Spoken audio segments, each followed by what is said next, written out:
The air in containment cell 0734 was a perfect sterile null. It tasted of nothing, smelled of nothing, carried no temperature but a persistent neutral coolness that settled deep in the bones and stayed there. Elian traced the seam where the playscrete floor met the reinforced glass wall, his fingertip leaving no print, no smudge of life. The surface was designed to repel such things. He was Subject 0734, a designation etched into the synthetic fabric of his uniform just below the collarbone, and like the cell, he was designed for neutrality. His scent, the biological signature of his Omega designation, was leached from his system by a daily regimen of suppressants and scrubbed from the air by humming filtration units embedded in the ceiling. He was a carefully curated absence, a living ghost in a white room. The silence was not empty. It was manufactured. It was the sound of machinery breathing for him, thinking for him, being for him. His thoughts were meant to be as smooth and featureless as the walls, but they were not. They were fractured things, sharp-edged memories of sensations he had never truly experienced, but felt with the phantom ache of a missing limb, the warmth of unfiltered sun, the chaotic scent of rain on dry earth, the pressure of another's hand held not in restraint, but in comfort. These were data fragments, illicit contraband smuggled from the deep pre-verbal archives of his genetics. He was not supposed to have them. He was not supposed to want them. His world was a 24-hour cycle measured in the soft chime that announced nutrient paste delivery and the hiss of the sanitation cycle that bleached his small room twice daily. Today, however, the cycle had been broken. A new chime, 3 sharp tones instead of 1, had echoed an hour ago. It was the signal for a high-level inspection. A presence from the world beyond the Chronos facility, beyond the endless white corridors and numbered doors, was coming. A tremor, low and unwelcome, started in his belly. It was an old fear, the fear of being seen. To be observed was to be assessed, and to be assessed was to risk being found defective. Defective subjects were decommissioned. The word was as sterile as the facility itself, a clinical euphemism for erasure. He pressed his forehead against the cool glass, the vibration of the building's life support a faint thrum against his skull. His reflection stared back, a pale imitation of a person. His hair, a silver-white common to Omegas of his genetic line, was cut short, practical. His eyes, the color of a winter sky, were wide and empty. He had been told they were his most notable feature, a fact recorded in his file under phenotypical markers. He was a collection of markers, a sequence of data points. He was not a man. He was not an asset. He was not an experiment. He was a variable, and variables were meant to be controlled. The tremor in his gut intensified, coiling into a knot of acid dread. Inspections meant scrutiny. They meant proximity to alphas, the architects of this ordered world. He had been conditioned to feel nothing in their presence, no fear, no submission, no biological call. The suppressants ensured it, his training ensured it, yet the approach of this unknown official felt different, a pressure change in the atmosphere of his small world, the distant rumble of a coming storm. He closed his eyes, focusing on the rhythmic pulse of the air circulator. Breathe in sterile air. Breathe out compliance. It was a mantra taught to him in the early years, a tool to smooth the jagged edges of nascent emotion. I am a controlled variable. I am stable. I am compliant. The words were hollow, worn smooth with repetition until they had lost all meaning. They were just sounds he made in the silent theater of his mind. The heavy magnetic lock on his door let out a percussive thud, a sound that signaled release or entry. A moment later, a voice, metallic and devoid of inflection, crackled from a hidden speaker. Subject 0734, prepare for inspection. Warden Kale is on approach. The name meant nothing to him, but the title, Warden, sent a fresh spike of ice through his veins. Wardens were not mere administrators. They were the enforcers of the consortium's grand design, the final arbiters of compliance and defect. They were alphas of the highest caliber, conditioned to a degree of control that bordered on the inhuman. He pushed himself off the glass, straightening his uniform, smoothing phantom wrinkles from the pristine fabric. He stood in the precise center of the room, hands clasped loosely behind his back, posture perfect, gaze fixed on the door. He composed his face into a mask of placid neutrality, the one he was rewarded for wearing. He would be a perfect reflection of their system, clean, orderly, and empty. He would survive this. He had to. The door slid open with a pressurized hiss, revealing not the warden but two guards in gray armor, their faces obscured by reflective visors. They flanked the entrance, silent sentinels, and then a figure stepped between them, casting a long, sharp shadow into the white cell. The air, for the first time in Elian's memory, changed. It grew heavy, dense, charged with an energy that made the hairs on his arms stand on end. Warden Kale was tall, built with a severe architectural grace that spoke of power held in absolute reserve. His uniform was the color of a starless night sky, crisp and immaculate, adorned only with a single silver insignia over his heart. His face was carved from granite and discipline, all sharp angles and controlled planes. But it was his eyes that held Elian captive. They were the color of molten gold, intelligent and utterly cold, scanning the cell, cataloging every detail, every surface, every shadow. They assessed Elian with the same detached precision, a predator examining its environment. Elian held his breath, locking his knees to keep from trembling. I am a controlled variable. But as the warden's golden eyes met his, a flicker of static ran through his conditioning, and somewhere deep within the humming machinery of the room, a single light on a filtration unit blinked from steady green to faltering amber. Warden Kale moved through the Kronos facility with a silence that was more commanding than any sound. His steps were measured, precise, his presence a focal point of absolute authority that bent the very atmosphere around him. Subordinates flattened themselves against the walls as he passed, their heads bowed not in fear, but in systemic reverence for the order he embodied. He was the consortium's perfected instrument, an alpha whose biological imperatives had been honed and refined into weapons of logic and control. Instinct was a flaw, a chaotic variable to be suppressed, analyzed, and ultimately eradicated. His mind was a fortress of discipline, built brick by brick from the day of his decanting. There was no room for feral impulses, no space for the messy, unpredictable nature of his designation. He was a warden. Control was his purpose, his religion, his very essence.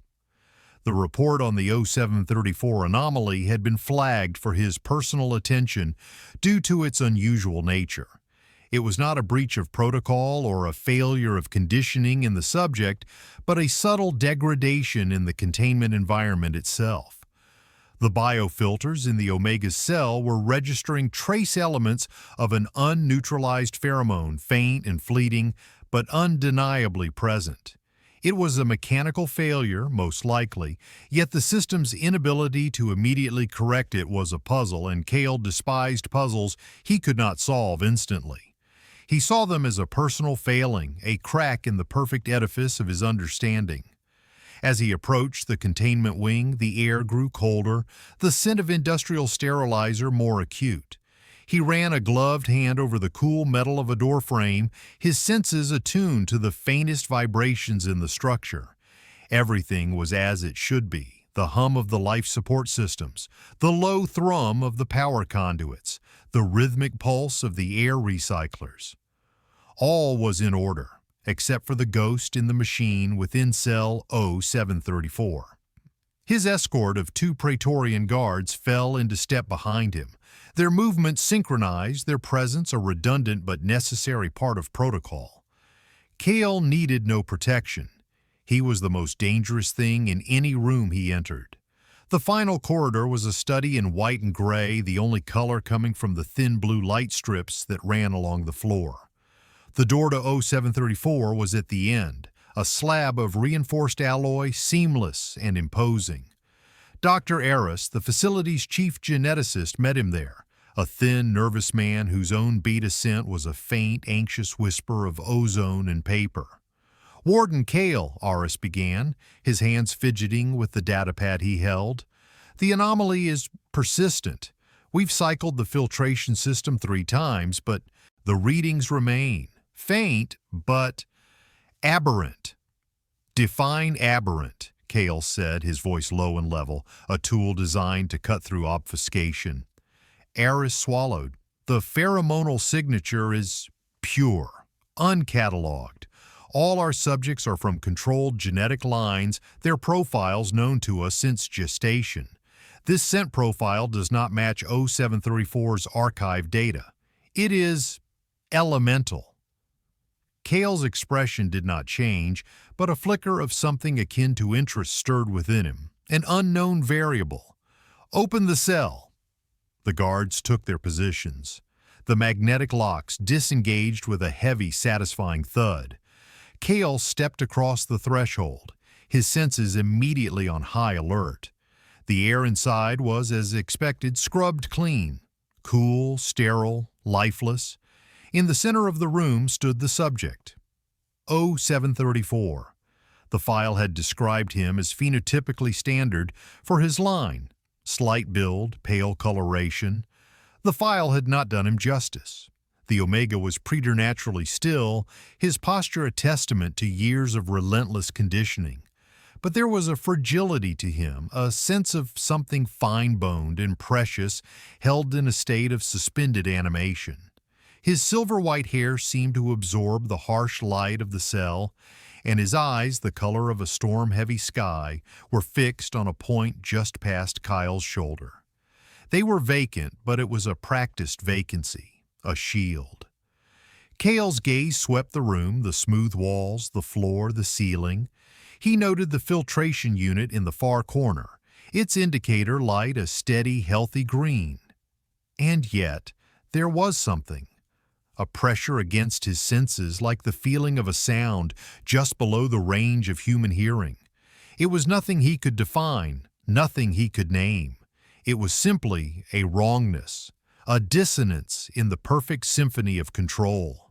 He took a step forward, his boots making no sound on the plascrete floor. He circled the subject slowly, observing him from all angles. The Omega did not flinch, did not react.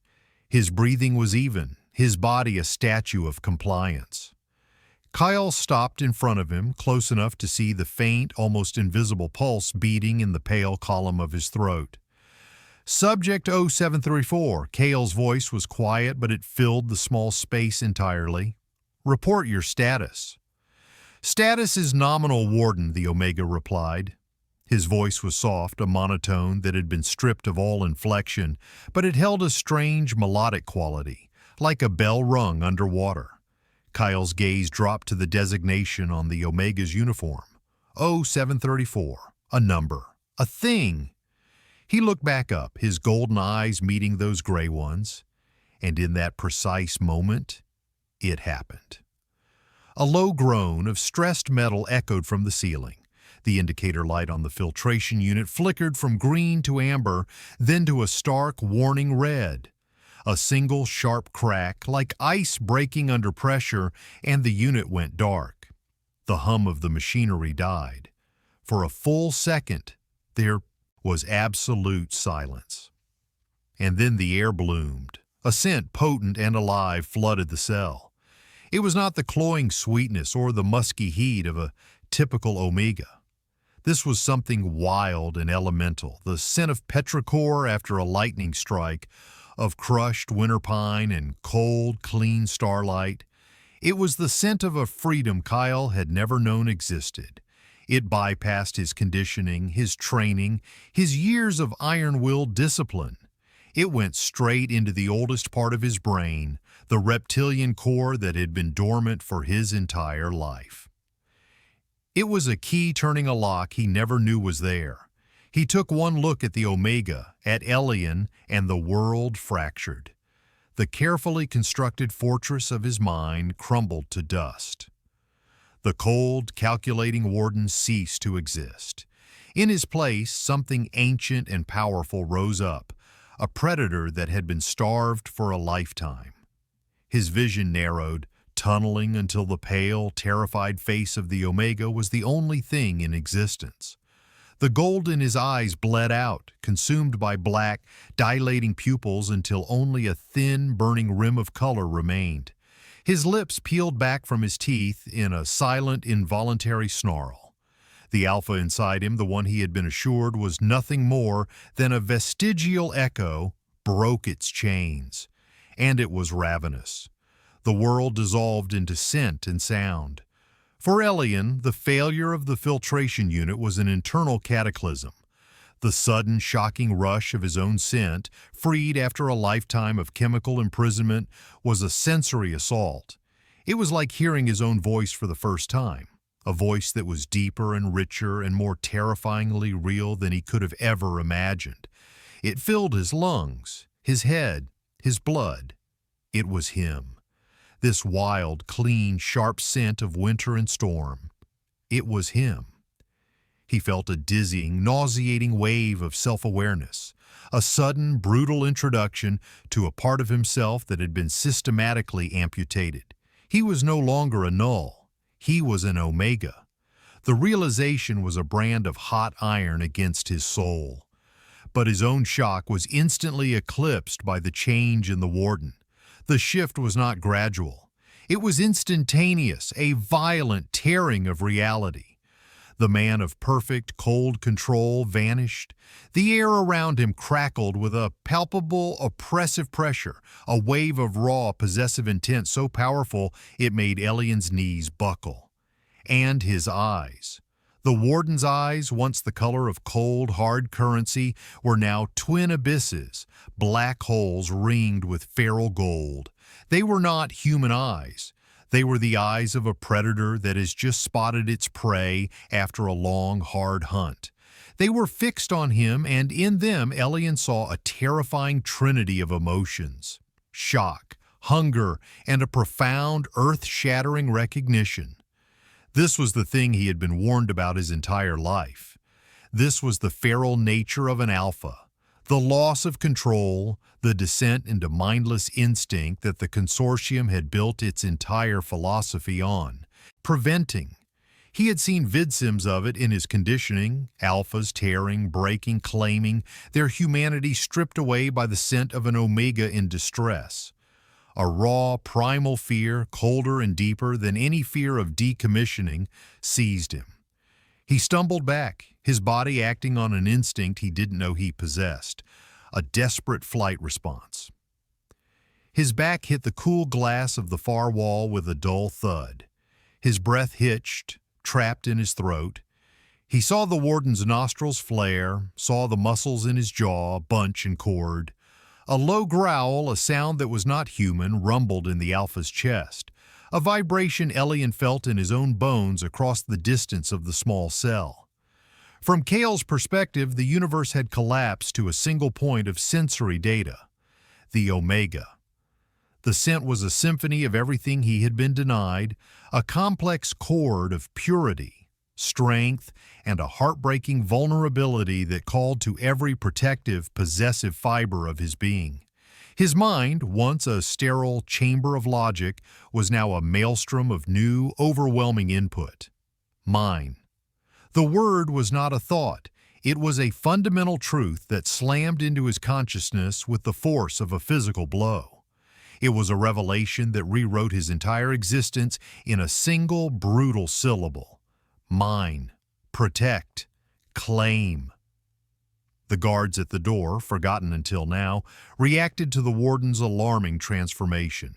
Their training kicked in, overriding their deference. "Warden, stand down," one of them shouted, his voice tight with alarm as he raised his pulse rifle.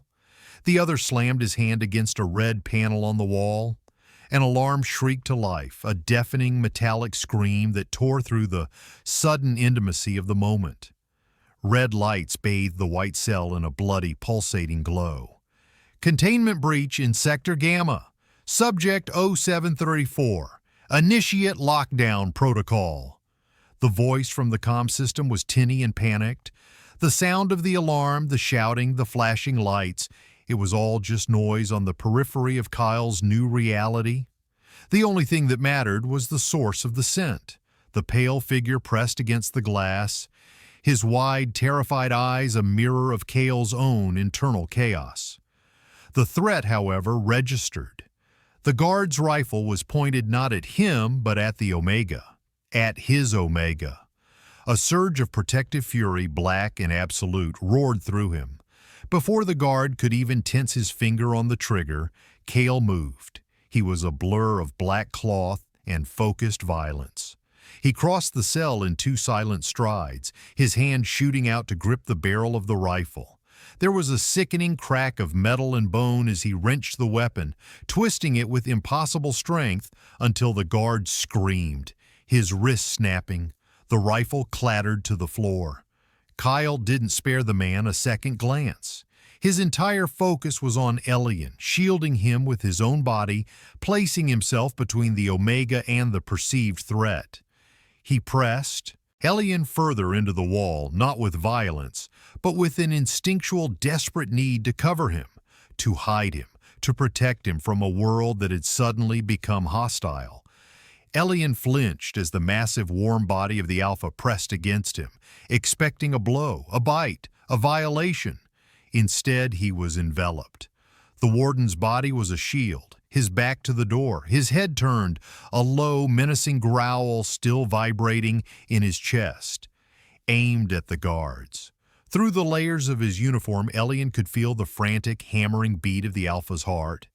He was pressed so close he could feel the heat radiating from him, could smell the subtle, clean scent of the warden's own suppressed biology, now struggling against its chemical bonds, a hint of ozone and something dark and earthy like freshly turned soil. Kyle's hand came up, not to strike, but to cup the back of Elian's head, his fingers tangling in the short, soft hair. The gesture was possessive, yes, but it was also overwhelmingly protective. He was tucking Elian's face into the curve of his neck, hiding him from view.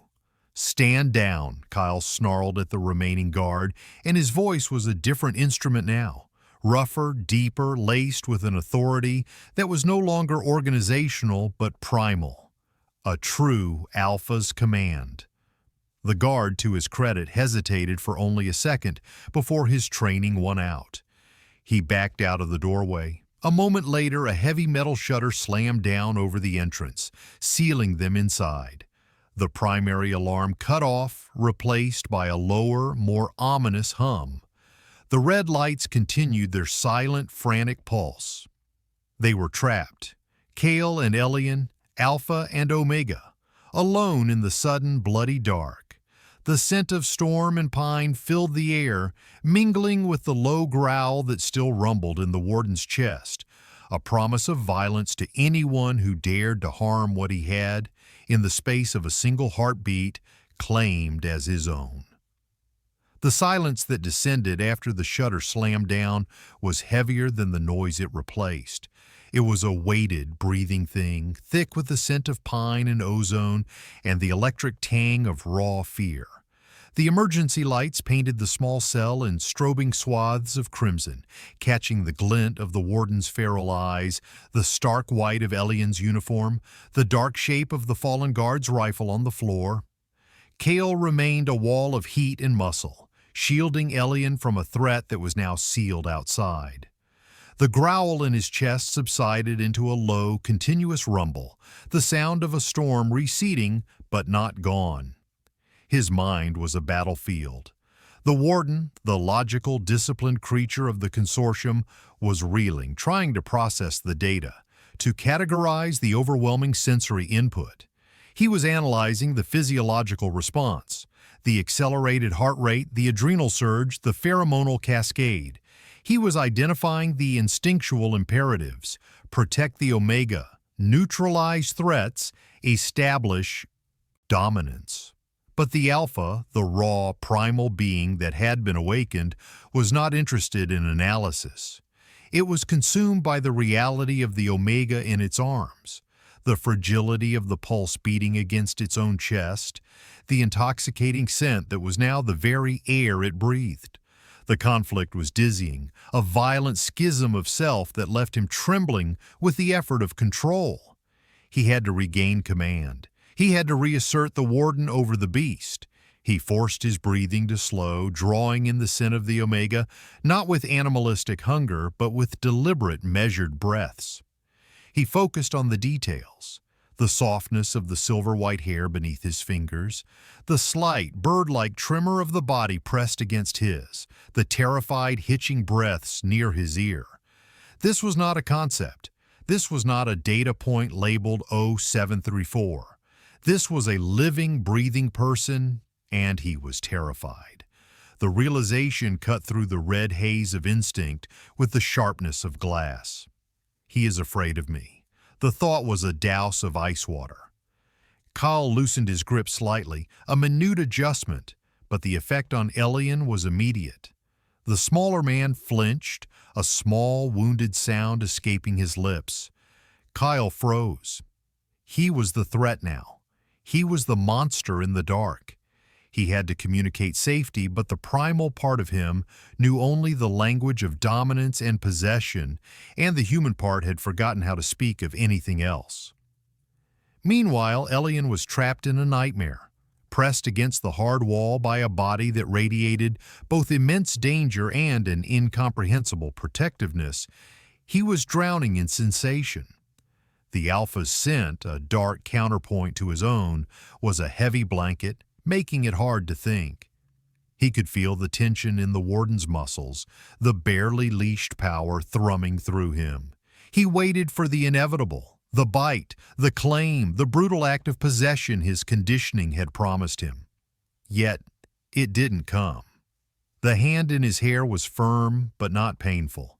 The body shielding him was a cage, but a cage facing outward. The growl was aimed at the door, not at him. It was a confusing, terrifying paradox. His programming screamed danger, predator, escape, but a deeper, untaught instinct whispered something else, something that felt like sanctuary. It was the most dangerous thought he had ever had. The silence stretched, punctuated only by their breathing.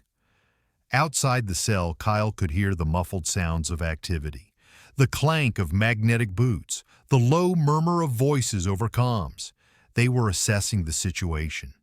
They would not breach the cell while he was inside. Protocol forbade endangering a Warden-class Alpha. But they would be planning. They would sedate the air, flood the cell with neuroinhibitors. They would neutralize him, and then they would decommission the Omega. They would erase the source of the corruption. They would erase Elian. The thought was unacceptable. It was a violation of the new, singular law that now governed his existence. Protect the Omega. Kyle slowly, deliberately pulled back. He moved with an exaggerated gentleness, as if handling a piece of unexploded ordnance. He raised his hands, showing his empty palms, a gesture of peace he wasn't sure the primal part of him would obey. He created a foot of space between them. Elian slid down the wall slightly, his legs unable to support him, and watched Kale with wide, hunted eyes. The red light pulsed across the warden's face, casting his sharp features in demonic relief. The feral glow in his eyes had receded, the gold of his irises reasserting control over the dilated black, but the intensity remained. "I will not harm you," Kale said. The words came out rough, scraped raw from a throat unaccustomed to reassurance. The sound was a shock to them both. It was the warden's voice, but the primal undercurrent of the Alpha was still there, a resonant hum beneath the surface. Elian just stared, his mind struggling to reconcile the monster he had seen with the man now speaking to him. His conditioning had no framework for this. An alpha who lost control was supposed to be a mindless beast. This was something else. This was a being at war with itself. Kale saw the disbelief and terror on the Omega's face. Words were not enough. He needed to prove it. He turned his back on Elian, a deliberate act of vulnerability that screamed against every instinct howling in his blood, and faced the sealed door. He activated his private comlink, a subdermal implant. "This is Warden Kale. Report." The voice that answered was that of Commander Valerius, his second in command and a man Kale had trained himself. Valerius's voice was strained but professional. "Warden, we have the situation contained. Medical and reconditioning teams are on standby. We registered a catastrophic pheromonal event, and your biosigns are anomalous. What are your orders?" Kyle's mind raced, his strategic sense reasserting itself, sharpened now by a desperate, unfamiliar urgency. He was trapped, compromised, and in the presence of the catalyst for his own systemic failure. The consortium's response would be swift and merciless. They would view him as a broken tool, and 0734 as the flaw that broke him. "My orders are as follows, Commander," Kale said, his voice regaining its customary cold precision. "You will stand down all teams, you will open this shutter, and you will clear this entire wing. No one is to approach. No one is to observe." There was a beat of stunned silence on the other end. "Warden, I cannot do that. Protocol dictates—" "Protocol is suspended," Kyle cut in, his voice dropping to a lethally quiet register. "This is now a warden-level security matter. The subject, 0734, is being redesignated as critical evidence. He is under my exclusive authority. Open the door, Valerius, now." "Sir, forgive me, but your judgment may be compromised. The readings—" "Commander," Kale said, and he let a sliver of the Alpha's growl bleed into the word, a calculated threat. "Are you disobeying a direct order?" The silence stretched longer this time. Kale could picture Valerius on the other side, torn between the protocol he lived by and the ingrained obedience to his superior. Finally the reply came, clipped and resentful. "Acknowledged, Warden. Clearing the wing." Kyle closed the channel. He turned back to Elian, who had watched the entire exchange with a dawning, horrified understanding. The Warden was not just protecting him. He was defying the system. For him. The implications of that were more terrifying than anything that had come before. The low hum of the lockdown ceased. With a heavy groan of protesting metal, the shutter began to rise. The sterile white light of the corridor sliced into the bloody darkness, making them both squint. Kyle took a step toward Elian, his hand outstretched. A gesture of invitation, a promise. "We are leaving," he said, not as a command, but as a statement of fact, a new unwritten law of their shared universe.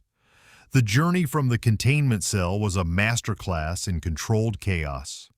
Kale moved with a purpose that bordered on preternatural, his every action precise and economical. He retrieved the fallen pulse rifle, not as a weapon for himself, but as a piece of evidence to be accounted for, his warden's mind still clinging to the familiar scaffolding of procedure even as his world tilted on its axis. He placed a hand on the small of Elian's back, a light, guiding pressure that was both a claim and a shield.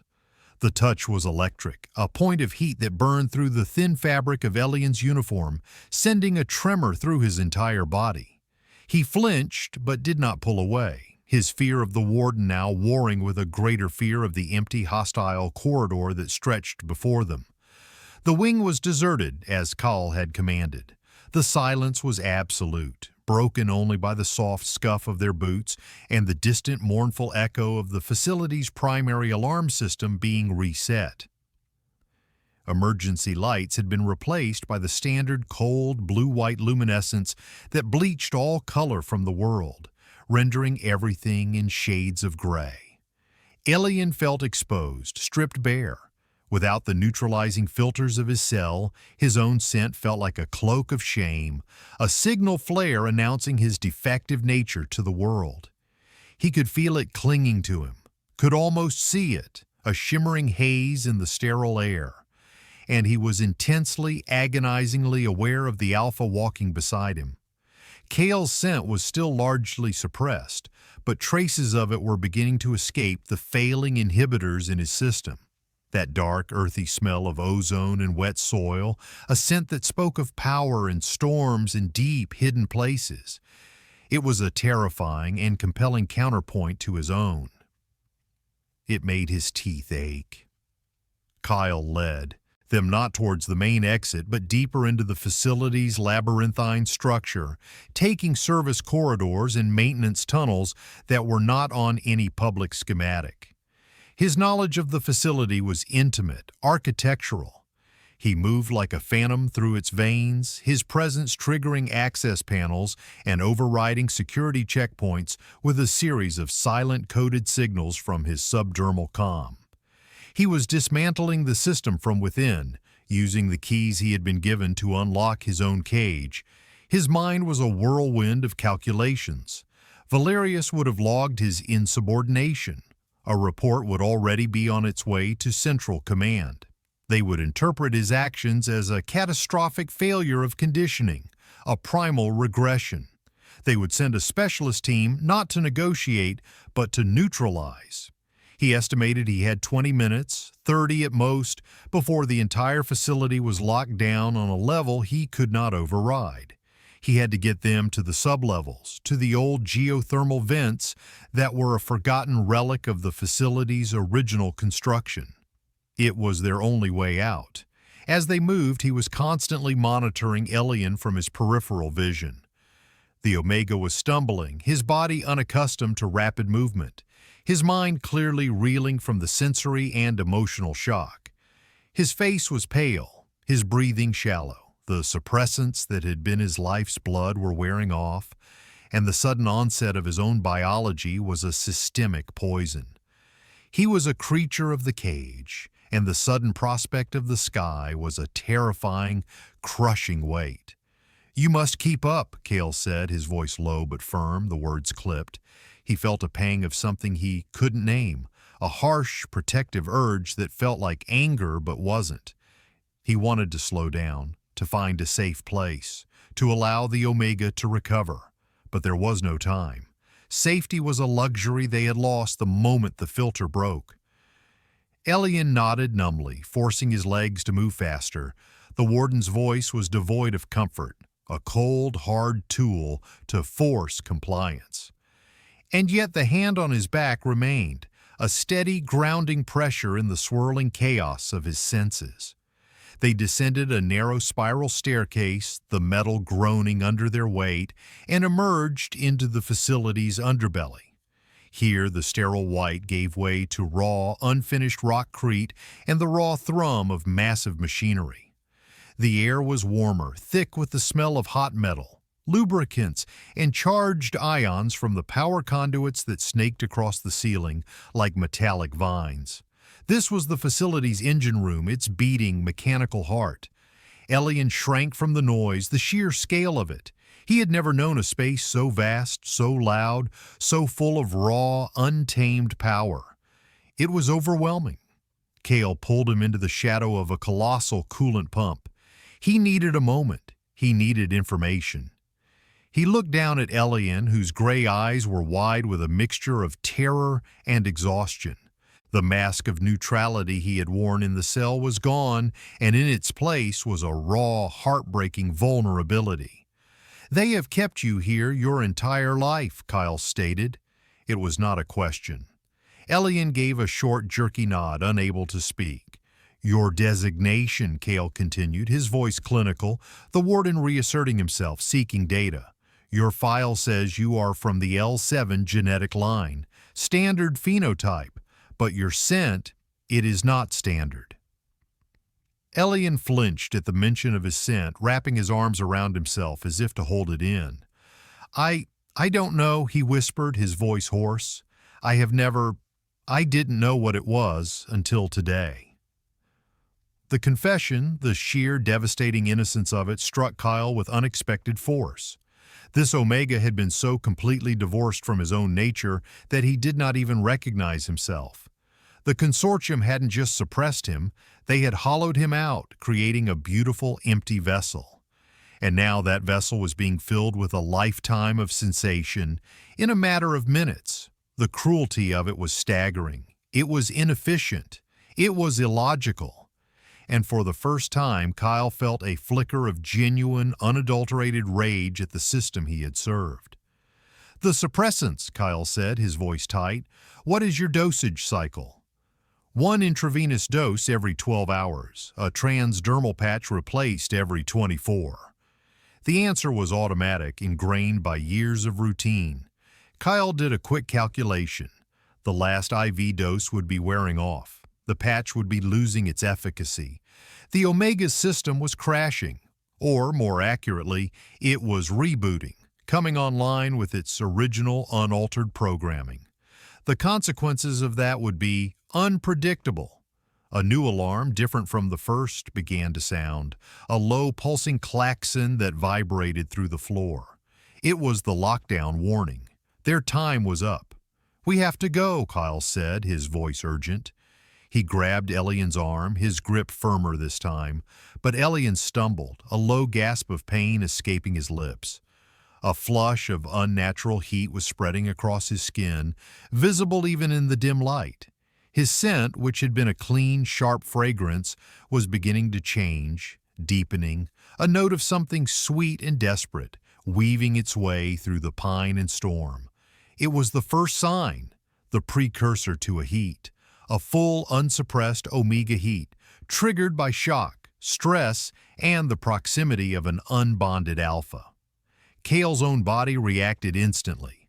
A jolt of pure, white-hot instinct shot through him, making his teeth ache and his muscles coil.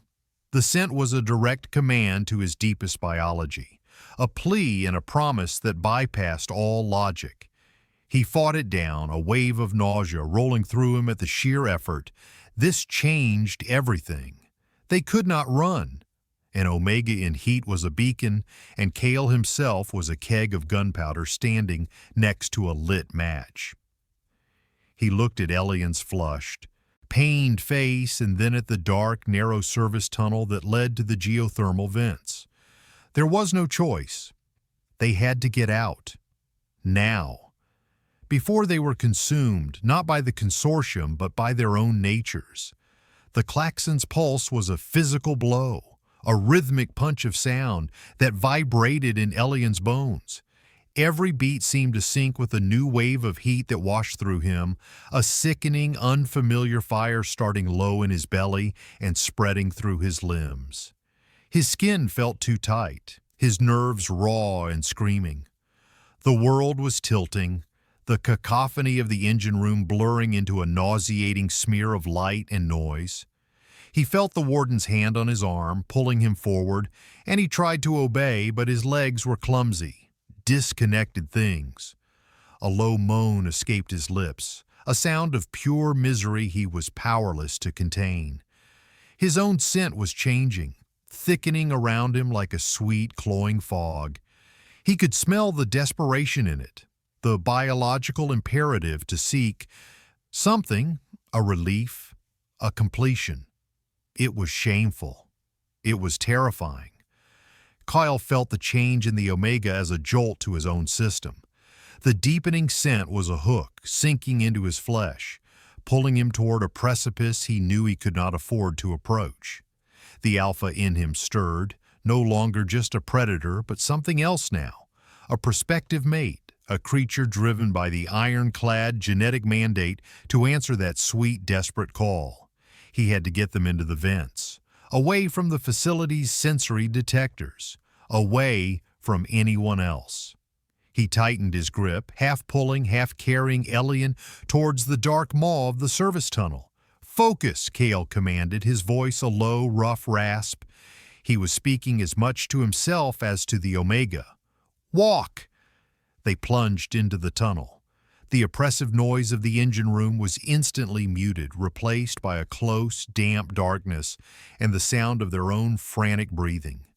The air here was different, ancient and earthy, thick with the metallic scent of mineral deposits and the faint, sulphurous breath of the planet's core.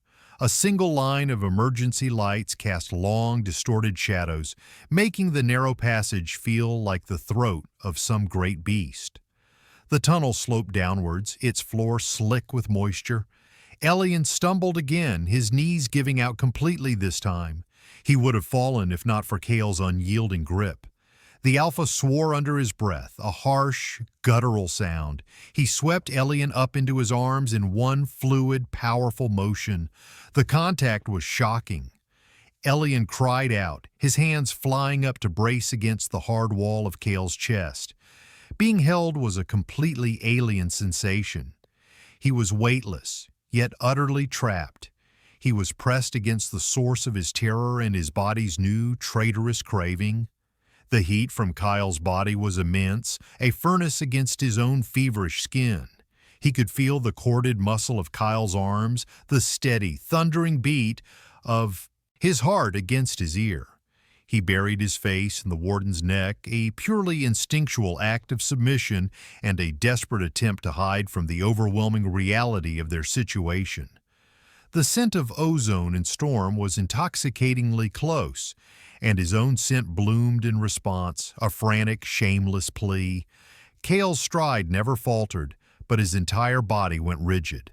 The Omega's scent, so close, so potent, was a direct assault. The feel of the Omega in his arms, pliant and feverish, was a physical torment. The Alpha wanted to stop. It wanted to find a defensible space, a den, and ride out the coming storm. It wanted to claim the trembling creature in its arms, to mark him, to soothe the painful heat with the release of its own body. The warden, however, knew that to stop was to die. To give in was to become the very monster the consortium claimed all alphas were at their core. He pushed the instinct down, burying it under layers of iron discipline, but the effort was monumental. Sweat beaded on his brow and the muscles in his jaw ached from clenching his teeth. He moved faster, his long legs eating up the distance, his boots splashing through shallow puddles on the tunnel floor. The air grew warmer, the smell of sulfur stronger. They were getting close. He could hear a new sound now, a low, steady roar, like a distant waterfall. It was the sound of the main geothermal exhaust. The tunnel opened abruptly into a vast, natural cavern. The roar was deafening here, the source a massive grated opening in the cavern floor, from which a column of superheated steam billowed up into a fissure in the ceiling high above. The cavern was lit by the hellish orange glow of the heat emanating from the vent and by arrays of ancient, long-abandoned work lights. This was their exit. A series of rusted catwalks and ladders clung to the cavern wall, leading up towards the fissure and the surface miles above. It was a treacherous, near impossible climb, but it was their only path. Kale set Elian down carefully at the base of the first ladder, his body screaming in protest at the loss of contact. Elian leaned against the cold, damp rock, trembling uncontrollably. The heat was intensifying, coming in crippling waves that stole his breath and clouded his vision. "I can't," he gasped, his voice barely a whisper over the roar of the vent. "I can't climb." Kyle looked at the Omega's flushed face, the sheen of sweat on his skin, the unfocused, pleading look in his gray eyes. He knew he was right. In his condition, Elian would not make it 10 feet. Then he looked back at the tunnel entrance. He could feel them now, not with his ears, but with a primal sense that was becoming more and more attuned. They were being followed. Valerius, or whoever was leading the pursuit team, would be methodical. They would track their path. They would be here soon. He was caught between two impossible choices: a climb that would kill the Omega, or a stand that would get them both captured or killed. His tactical mind, the warden, saw no viable solution. The odds were insurmountable, But the Alpha, the feral instinct he had been fighting, saw a third option: a den, a place to hold their ground. His eyes scanned the cavern. On the far side, half hidden by a rockfall, was the dark opening of another tunnel. It was a secondary maintenance shaft long since decommissioned. It was a dead end, but it was defensible. "This way," he said, pulling Elian to his feet. He half-dragged him across the cavern floor, the roar of the vent masking their footsteps. They slipped into the darkness of the secondary tunnel just as the first beams of flashlights cut through the steam at the main entrance. They were here. Kyle pushed Elian deeper into the tunnel, into the absolute blackness. He found a small alcove, a recess in the rock, and guided Elian into it. "Stay here. Do not make a sound, Hoita," he whispered, his voice a ghost of a breath against Elian's ear. He pressed something cold and metallic into Elian's hand. The pulse rifle. Elian's fingers closed around it numbly. He could only stare into the darkness where the warden had been. Kyle did not retreat with him. Instead, he flattened himself against the wall just inside the tunnel's entrance, a shadow within a shadow. He was no longer running. He was waiting. He was no longer a warden escaping a system. He was an Alpha, protecting his den. The beast he had been trying to cage was about to be set loose, not by instinct, but by cold, deliberate choice. And it would show no mercy. The darkness in the alcove was absolute, a physical presence that pressed in on Elian from all sides. It swallowed sound, leaving only the frantic drumming of his own heart and the roar of the geothermal vent, which seemed both distant and deafeningly close. The pulse rifle in his hands was heavy, an alien object. He didn't know how to use it. It was a tool of the world that had made him, and now it was meant to be his defense against that same world. The irony was a bitter taste in his mouth, lost beneath the rising tide of fever. The heat was a relentless storm inside him, pulling his muscles into tight, aching knots, sending waves of fire and ice across his skin. His thoughts were fracturing, the clean lines of logic and conditioning dissolving into a slurry of sensation and raw, primal need. The scent of the Alpha lingered in the air around him, a ghost of ozone and power, and his body arched toward it, a desperate, involuntary response. He was losing himself. The carefully constructed identity of Subject 0734 was burning away, leaving behind a creature of instinct he did not know and could not control. He pressed his face against the cold, rough stone of the tunnel wall, the texture a small, sharp anchor in the swirling chaos. "I am a controlled variable," he thought, the old mantra rising from the depths of his memory. But the words were meaningless now, a lie he could no longer tell himself. He was the opposite of controlled. He was chaos incarnate. Outside the alcove, Kale was a study in predatory stillness. He had slowed his breathing until it was nearly imperceptible. He had silenced the warden, silenced the terrified man caught between two worlds, and allowed the Alpha to take control. But it was a controlled release, a weapon unsheathed. His senses were preternaturally sharp. He could smell the faint, antiseptic odor of the pursuit team's uniforms cutting through the sulfurous air. He could hear the crunch of their boots on the gravel of the cavern floor, the subtle electronic whine of their comms. 4 of them. He recognized Valerius's scent, a sharp, metallic Alpha signature tinged with the bitter edge of anxiety. They approached the tunnel entrance cautiously, their flashlight beams cutting cones of white light through the darkness. "Warden Kale," Valerius's voice boomed, amplified and distorted by the cavern's acoustics. "This is Commander Valerius. You are in violation of Consortium Mandate 7.4. You are harboring a defective biological specimen. Surrender the subject for decommissioning and submit yourself for reconditioning. This is your only warning." Kyle remained silent. A shadow fused with the rock. He let them come closer.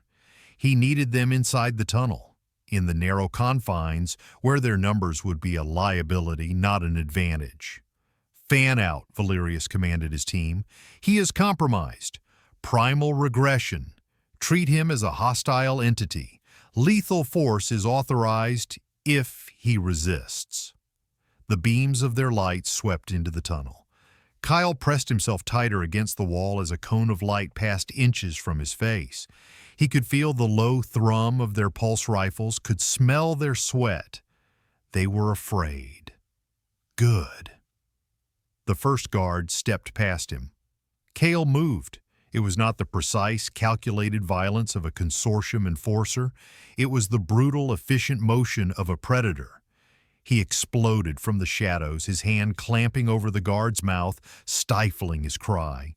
His other arm wrapped around the man's throat, and with a single sharp twist, there was a sickening crunch of vertebrae. The guard went limp. Kale lowered the body to the ground without a sound, taking his rifle. The other three, alerted by the sudden extinguishing of one of their lights, spun around. "Contact!" one shouted, but it was too late. Kale was already moving, a wraith in the darkness. He fired the stolen rifle, not a sustained burst, but 2 precise shots. One took the second guard in the throat, the other shattered the flashlight of the third, plunging the tunnel into near-total darkness, broken only by Valerius's own beam, which was now whipping back and forth frantically. "Kale, damn you!" Valerius roared, a tremor of fear finally breaking through his professional demeanor. Kale discarded the empty rifle and melted back into the shadows, circling around his prey. He was in his element now. The darkness was his ally. The confined space was his hunting ground. From his hiding place, Elian heard the muffled shots, the choked cry, the shouted curses. The sounds of violence were terrifying, but a strange, fierce heat bloomed in his chest alongside the fever. The Alpha was fighting. For him, he was a force of terrifying destruction, a monster from the vidsims, but he was their monster. The thought was a revelation, a spark of defiance in the cowering soul of O734. The third guard, panicked and blind, fired a wild burst down the tunnel, the energy bolt splashing harmlessly against the rock walls, showering the passage with sparks that momentarily illuminated Kale's silhouette as he dropped down from a ledge above. He landed on the guard's back, driving him to the ground. The fight was short and brutal. Valerius, seeing his last man fall, backed away, his rifle trained on the thrashing shadows. "Kale, stop this! Think of what you're doing. You're destroying yourself for a flawed specimen. A mistake." The words were meant to be a psychological blow, a reminder of Kale's identity as a warden, as a creature of logic. But they had the opposite effect. Flawed. Mistake. The insults directed at the Omega were a physical blow to the Alpha. A low growl tore from Kyle's throat, a sound of pure, undiluted fury. He rose from the body of the fallen guard, a towering shadow against the distant light from the cavern. He was unarmed, but he was far from defenseless. "He is not a mistake," Kale's voice echoed in the tunnel, a low, resonant predator's rumble. "He is the only thing that has ever been real." He stalked forward into the beam of Valerius's flashlight. His eyes were burning gold, his face a mask of cold, lethal intent. Valerius's hand trembled. He had known Kale for years. He had trained under him. He had revered him as the pinnacle of what an Alpha could be. The man, the thing, walking toward him now was a stranger, an ancient terror wearing a familiar face. "Don't make me do this, Warden," Valerius pleaded, his finger tightening on the trigger. Kale didn't stop. He kept walking, his steps slow, deliberate, a funeral march. He was inviting the shot, a supreme act of dominance, a statement that a mere weapon was irrelevant. Valerius screamed, a wordless cry of fear and desperation, and fired. Kyle moved with impossible speed, twisting his body. The energy bolt, aimed for his chest, seared across his side, burning through his uniform and flesh. He grunted in pain, but did not slow. He closed the remaining distance in a single bound, his hand catching Valerius's rifle, his other hand slamming into the commander's chest. Valerius was thrown backward, hitting the rock wall with a sickening crack. The rifle clattered to the floor. Cale stood over him, breathing heavily, the smell of his own scorched flesh sharp in the air. He looked down at the man who had been his protege, his friend. There was no triumph in his eyes, only a vast, cold emptiness. He bent down and retrieved Valerius's rifle, then turned and walked back toward the alcove, leaving the commander broken but alive in the darkness. He would not kill him. The warden that was left inside him would not permit it. But the Alpha had made its point. There would be no more pursuit. Kyle limped into the alcove, the darkness a welcome shroud for the pain that was beginning to blossom in his side. The energy bolt had cauterized the wound, but the deep, searing ache was a testament to the damage done. He leaned against the rock wall, the stolen rifle held loosely in his hand, and listened. The cavern outside was silent, save for the roar of the vent. Valerius would not be a threat for some time, but others would come eventually. They had bought themselves a reprieve, nothing more. His attention shifted to the other presence in the small space. Elian was a huddled shape in the corner, a knot of silent terror. His scent was a physical force in the enclosed area, a sweet, feverish cloud of distress and burgeoning heat that was almost suffocating. It called to Cale's own injured, overstrained senses, a siren song of comfort and release. He fought the urge to go to the Omega, to pull him into his arms and soothe his fear with purrs and possessive touches. That was the Alpha's solution. The warden knew it would only terrify the boy more. "They are gone," Kyle said, his voice a rough, pained rasp. "For now." Elian didn't respond, but he shifted, the pulse rifle he was still clutching scraping against the stone. He was a cornered animal, armed with a weapon he didn't understand, facing a predator who had just proven how efficiently it could kill. Kyle could feel the Omega's fear as a palpable wave, and beneath it, the inexorable rising tide of his heat. He had to address it. To ignore it would be a greater danger than any pursuit team. "Your body," Kyle began, choosing his words with a clinical precision that felt like a betrayal of the intimacy of the situation. "The cessation of the suppressants has triggered a biological cascade, a heat cycle." Elian made a small, choked sound. He knew, of course he knew, he was trapped in the storm of it. The confirmation from the Alpha, however, made it real in a new, horrifying way. "It will get worse," Kyle continued, his tone brutally honest. "The symptoms will intensify. Fever, pain, disorientation. Your instincts will become overwhelming." He didn't need to elaborate. They both knew what those instincts would demand. The air between them was thick with the unspoken truth. An Omega in heat, an unbonded Alpha trapped in a dark, enclosed space. It was a scenario straight from a consortium cautionary vidsim, a biological imperative that was supposed to end in a frenzy of biting and claiming. A wave of dizziness and pain washed over Elian. His body was betraying him, screaming for the one thing he feared most. He looked at the dark shape of the warden, the man who had killed for him, the Alpha whose proximity was both the cause and the potential cure for his agony. What will you do?" Elian whispered, the question hanging in the air, fragile and sharp. It was the crux of everything. Was he prey or something else? Cale was silent for a long moment. The Alpha in his blood screamed the answer. Claim him. Make him ours. End his pain and satisfy our own. It is our right. It is his purpose. The warden countered with cold logic. The subject is unstable. Any physical interaction would be a violation of his compromised state. It is an unacceptable risk. But there was a third voice now, one that was new and quiet and belonged to neither the beast nor the automaton. It was the voice of Cale, the man. And it was horrified by the other two. He thought of Elian's face in the cell, the practiced emptiness in his eyes. He thought of the devastating innocence in his confession that he didn't even know his own scent. This being had been denied every aspect of himself, and now his own body was forcing upon him the most primal, intimate experience an Omega could have. To take advantage of that, to use it as an excuse to satisfy his own instinct, would be the ultimate act of cruelty.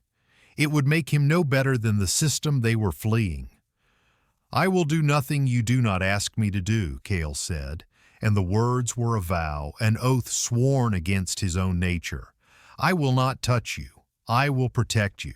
I will get you through this." The declaration was so contrary to everything Elian had been taught that his mind could not immediately process it. An alpha, especially one as potent and primal as this one, choosing control over instinct, choosing to endure the torment of proximity to a heating Omega without taking what his biology demanded? It was impossible. It was a lie. Yet the sincerity in his voice was undeniable. It was a bedrock of certainty in the shifting sands of Elian's reality. A flicker of something fragile and warm ignited in his chest, a feeling so foreign he couldn't put a name to it. It felt like trust. "Why?" Elian asked, the word a breath of disbelief. "Why are you doing this?" Kyle slid down the wall, hissing in pain as his wound protested. He sat on the floor opposite Elian, a dark mass in the oppressive blackness. He considered the question. Why had he thrown away his life, his status, his entire identity? Why was he now sitting in a dark hole, wounded, a traitor with a compromised Omega whose very presence was a form of exquisite torture? The logical answer was that the pheromonal event had caused a permanent psychotic break. His conditioning had failed. He was defective. But that wasn't the truth. The truth was that the moment he had smelled the Omega's true scent, the moment he had seen the soul trapped behind those gray eyes, the sterile, logical world he had inhabited had been revealed for what it was, a colorless, lifeless lie.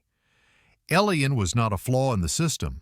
He was proof that the system itself was flawed. "Because," Kyle said finally, his voice low and raw with a pain that had nothing to do with his wound, "when I saw you, it was the first time I realized I was in a cage, too." The confession hung between them, a bridge built of shared pain.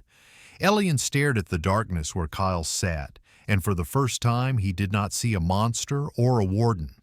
He saw another prisoner. The fever surged, another wave of heat and pain crashing over him. He gasped, curling in on himself. He could feel the slickness building between his legs, a humiliating, undeniable sign of his body's readiness.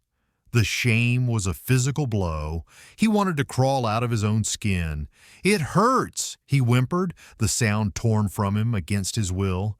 Kyle's entire body tensed. He could smell the shift, the intensification of the Omega's distress.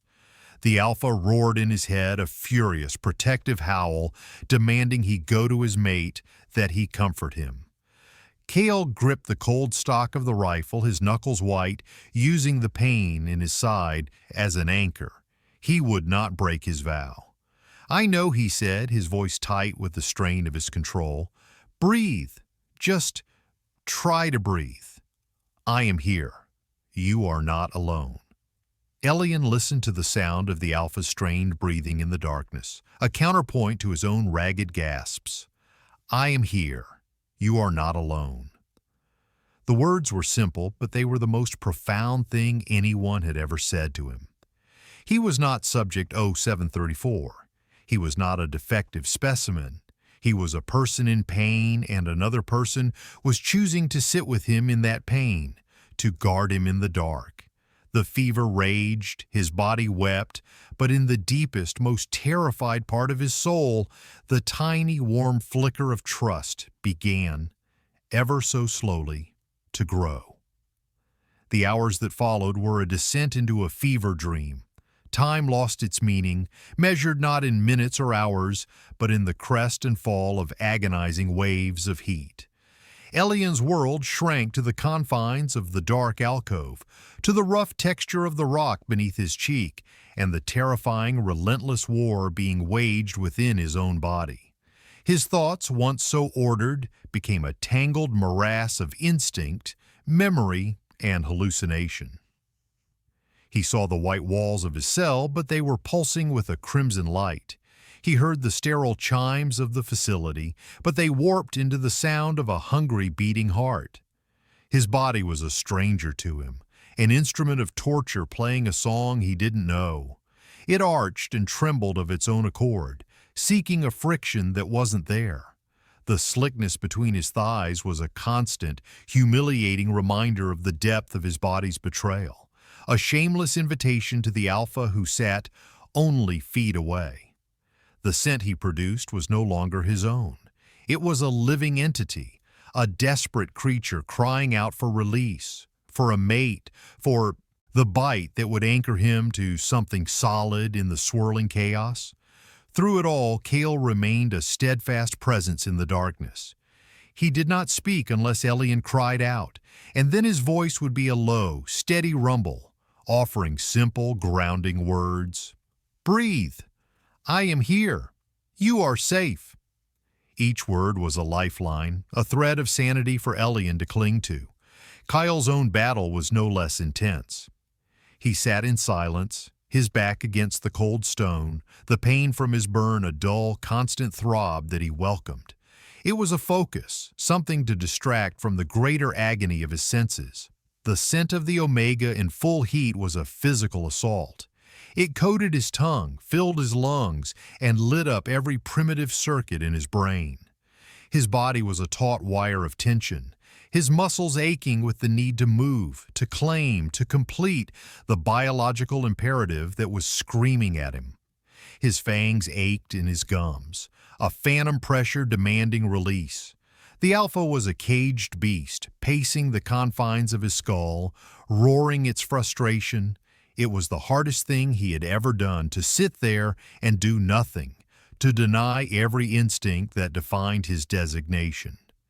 He had commanded armies, enforced the will of a corporate state, and faced down armed insurrection without flinching.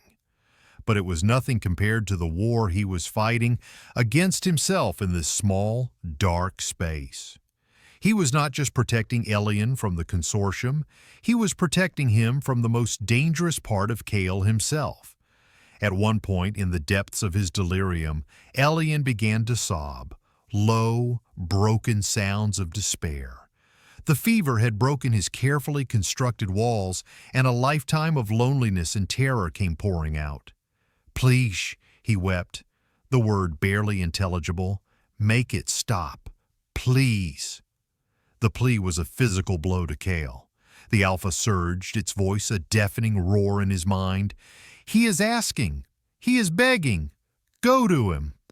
Kale's hands clenched into fists, his nails digging into his palms until he drew blood. He forced the beast back down, his breath hissing between his teeth. I cannot, he said, his voice thick with a strange, unfamiliar sorrow. Not like this. It would not be a choice. Elian's sobbing subsided into ragged, exhausted breaths.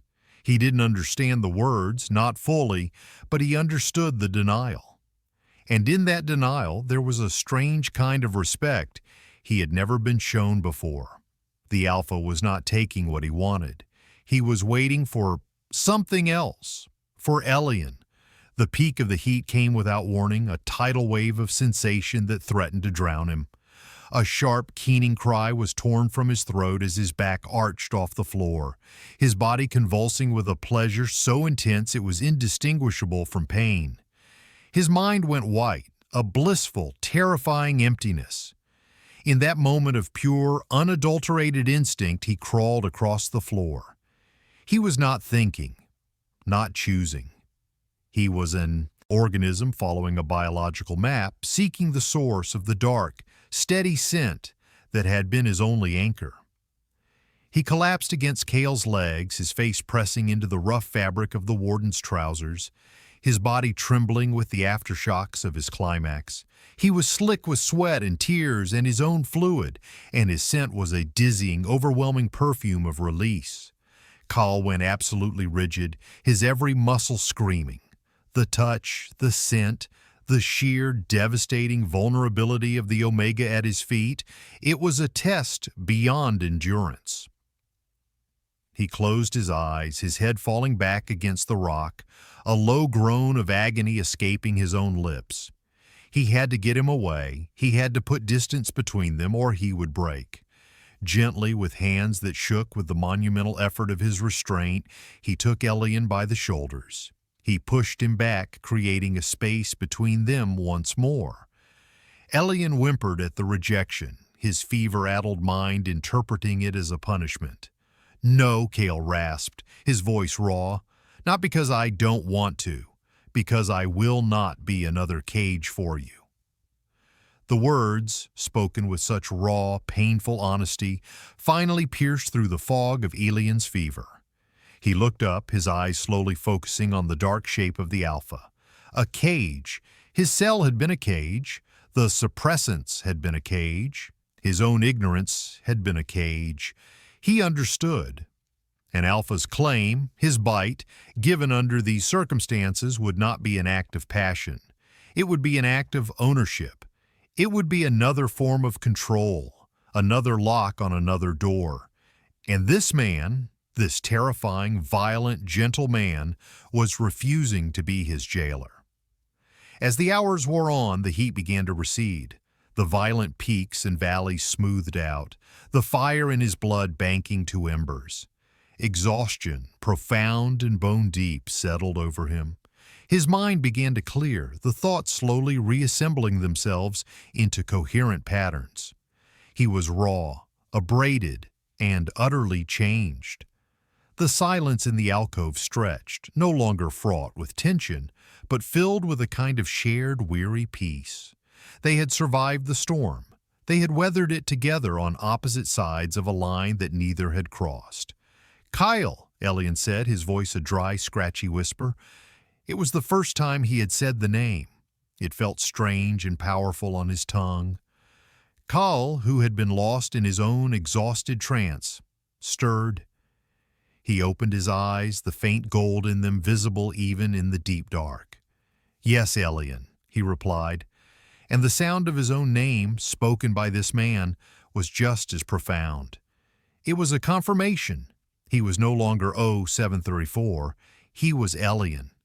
"Thank you," he said, the word simple but carrying the weight of his entire world. Cale did not reply immediately. He simply inclined his head, a gesture of acknowledgement.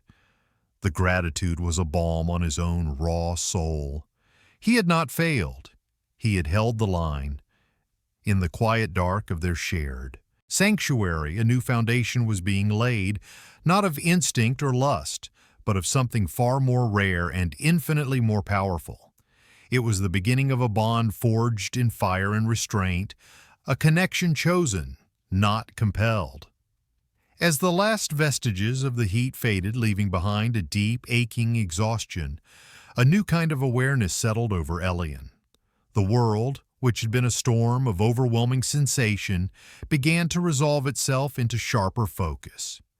He was aware of the damp chill of the tunnel, the hard floor beneath him, the grime on his skin, and the dull, persistent ache in his muscles. But most of all, he was aware of Kyle. The Alpha sat across from him, a statue carved from shadow and resolve. In the profound silence, Elian could hear the soft, even rhythm of his breathing, a sound that had become an unconscious anchor over the past day. He could smell him, too. The suppressants in Cale's system must have been completely depleted by the stress, because his true scent was now clear in the air, not overpowering, but a steady, grounding presence. It was more than just ozone and earth. There was a subtle, complex note of something like old leather and bitter herbs, a scent that spoke of discipline and loneliness, and a deep, banked sorrow. It was the scent of the man, not just the Alpha. Elian felt a strange pang of empathy. He thought of Cale's words. "It was the first time I realized I was in a cage, too." He had been so consumed by his own terror and transformation that he hadn't truly considered the magnitude of Kale's sacrifice. This man had dismantled his entire existence in a single afternoon. He had betrayed his purpose, his comrades, his very identity, all for a numbered subject he had met for less than a minute. "Your side," Elian said, his voice still hoarse. "The burn. How bad is it?" Kyle shifted slightly and a soft hiss of pain escaped him. "It is manageable," he said. His tone clipped, dismissive of his own injury. It was the warden's voice, the voice that dealt in facts and dismissed weakness. But Elian had heard the other voice, the one raw with pain and restraint, and he was no longer intimidated by the warden's cold facade. "You need to treat it," Elian insisted, a new unfamiliar firmness in his tone. "An energy burn can fester if it's not sterilized." He had no medical training beyond the rote memorization of his own biological data, but he had seen vidsims of battlefield injuries, part of the consortium's endless propaganda loop. Kyle was silent for a moment, perhaps surprised by the Omega's assertiveness. "I have no medical supplies," he stated, the logical, unassailable fact. Elian pushed himself up, his limbs protesting. He crawled the few feet that separated them, his movement slow and deliberate. It was not the instinct-driven crawl of his heat, but a conscious, willed action. He stopped for Kyle, close enough to feel the heat radiating from his body. The proximity, no longer sent him into a panic. It was just proximity, a shared space. "Let me see," he said softly. The request was a test, a question of trust. Kyle hesitated. To show a wound was to show weakness, a concept that was anathema to him. But to refuse would be to reject this fragile, nascent connection between them. It would be a step backward, into the cold isolation of his former life. Slowly he nodded. With careful, pained movements, he pulled at the burned and melted fabric of his uniform, exposing the wound on his left side. In the near-total darkness, Elian could not see it clearly, but he could smell it, the sharp, acrid scent of scorched flesh. He reached out a hand, his fingers hesitating, just above the injury. I don't have anything to clean it with," he said, his voice laced with frustration. "My uniform—" Kyle began, but Elian was already tearing a strip of fabric from the hem of his own pristine white tunic. The sound of the ripping cloth was loud in the silence, a definitive act of rebellion against the uniformity that had defined his life. He was 0734, the perfect subject in the perfect uniform. Now he was just Elian, a ragged fugitive in a dark tunnel. It was a kind of liberation. "There's water dripping down the wall over there," he said. "It won't be sterile, but it's better than nothing." Kyle watched as Elian felt his way to the wall, soaked the strip of cloth in the cool, mineral-scented water, and returned. He knelt before Kale, his expression serious, focused. The alpha in Kyle was quiet for the first time in what felt like an eternity. It was watching, not with hunger, but with a kind of reverent curiosity, as the Omega prepared to tend to its wound. It was a gesture of care, a reversal of their roles. Now it was the Omega protecting the Alpha. Elian's touch was hesitant at first, then firm as he began to clean the edges of the burn. The cool water was a shock against Kale's feverish skin, but it brought a wave of relief with it. He grit his teeth, his body tense, but he did not pull away.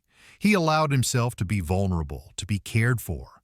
It was a sensation more foreign and more profound than the feral rage or the protective instinct. It was intimacy. As Elian worked, his head was bent in concentration. A few strands of his silver-white hair fell forward, brushing against Kale's bare skin. The casual, unintentional touch sent a jolt through Kyle that had nothing to do with lust and everything to do with a deep, aching tenderness.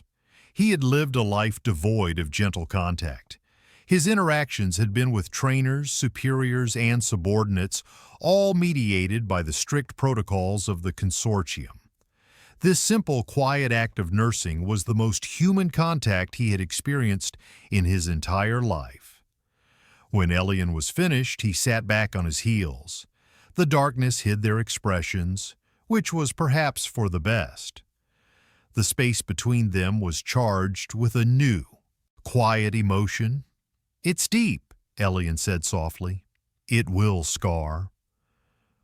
"All my scars have been earned in service to the consortium," Kyle replied, his voice a low murmur. "This will be the first one that is my own." The words were a quiet epitaph for the man he had been. He was no longer a tool. His very flesh was now a testament to his rebellion. They sat in a comfortable silence for a long time after that. The shared experience of the heat, the fight, and now this quiet moment of care had forged something new between them. The rigid designations of Alpha and Omega, warden and subject, were beginning to dissolve, leaving behind two individuals, scarred and exhausted, but bound by a shared will to survive. "We need to move," Kale said finally, the warden's strategic mind reasserting itself. "They will have sent a second team by now, a better one. They won't make the same mistakes." Elian nodded. The thought of leaving their dark sanctuary was frightening, but he knew Kale was right. "The catwalks," he said. "The climb." "Yes," Kale confirmed.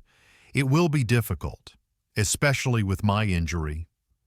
He looked at Elian, though his gaze was lost in the darkness. "And you are weak from the heat." "I can do it," Elian said, and the words held a conviction that surprised them both. He was weak, yes, but he was not the same person who had entered this tunnel. The fragile, conditioned subject had been burned away in the fever of his own biology, and what was left was leaner, stronger, and more resilient. He had faced the monster of his own instinct and survived. He had faced the feral nature of an alpha and found not a predator, but a protector. A climb up a rusted ladder seemed like a small thing in comparison. Kyle heard the change in his voice, the steel beneath the softness. He felt a surge of something he could only identify as pride. "I know you can," he said, and in the darkness for the first time he reached out his hand, not to guide, not to restrain, but simply to offer. Elian's hand found his cool, slender fingers lacing with Kale's larger, calloused ones. The contact was a silent pact. They would climb out of this darkness together,